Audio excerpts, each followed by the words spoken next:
Kita di Istana Treaty of Versailles kira-kira pukul 2 petang, 2 tengah hari. Bahawasanya di sinilah punca berlakunya Perang Dunia Kedua. Pada tahun 1919, Germany telah menandatangani perjanjian Treaty of Versailles kerana ketika itu France, UK dan juga US ingin meminta kepada Jerman membayar denda akibat peperangan dunia pertama.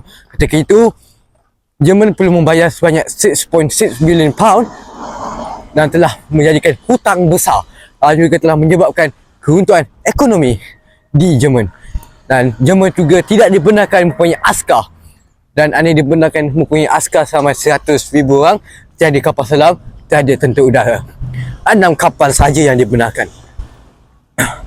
Dan UK juga dan France juga mengambil sebahagian tanah Jerman yang merupakan tanah yang menjadi faktor ekonomi kepada France ketika itu.